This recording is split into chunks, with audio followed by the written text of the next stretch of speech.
Well, Theodorine Obiang, the son of Equatorial Guinea's president, was put on trial in absentia Monday in Paris. He's accused of buying palatial Parisian properties, exotic cars, clothes and jewels worth nearly 100 million euros with money plundered from his native country, a small oil-rich state on Africa's west coast. The 48-year-old Obiang, eldest son of President Theodore Obiang and a vice president himself, stands formally accused of laundering embezzled public funds, charges he denies.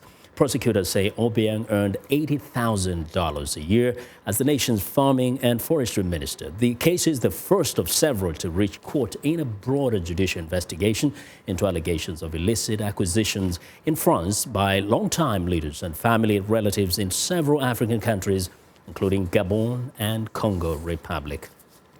Now, for more on the significance of the case against Theodorine Obiang, Tutu Alicante, Executive Director, Equatorial Guinea Justice, joins us live via Skype from Temple Hill in North Carolina. Now, Tutu, first tell me, what significance does this have to you and many of the people of Equatorial Guinea?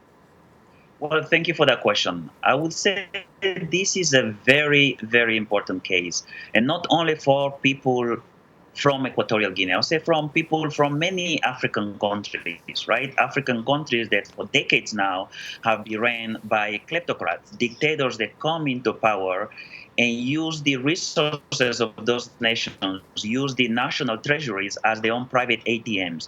Equatorial Guinea is one of those examples, right? African country with the highest GDP per capita, yet 75% of the people in that country live in destitute poverty.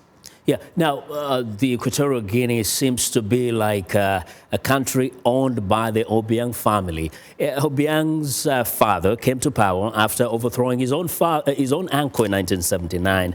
Have people of Equatorial Guinea come to just accept it, like this country belongs to that family? Well, so a couple of things. One, the fact that Teodoro Obiang has now been the president of Equatorial Guinea now for almost 39 years, the longest serving president in the world, right? And during all that time, him, Teodoro Obiang, and his whole family have ran Equatorial Guinea as their own private enterprise. What we have in Equatorial Guinea is a crime enterprise, a group of thugs, they're running their country as their own private business, privatizing everything from the oil industry, construction industry, etc., and ensuring that the state institutions, parliament, the judiciary do not function. Do you think even if, let's say, Theodorine is found guilty and jailed to 10 years, it will make any difference when the family actually owns the country?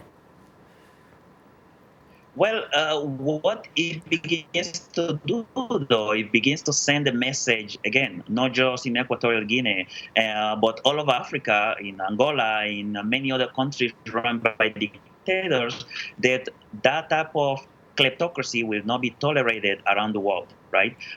Theodorine going to jail sends a clear message to other people in government right now who, like Obiang, because they're in the same inner circle, are using the country as their own private enterprise, as their own private ATM. So it sends a clear message that that will not be tolerated, that that money cannot be used in France, in the UK, in the US, and other places, right? And the other thing that it does, it prevents someone like Theodorine from becoming the president. He is the vice president right now, and we know that his father wants to make him the next president, something that will be devastating not only for people from Equatorial Guinea, but for anyone that believes in democracy in Africa.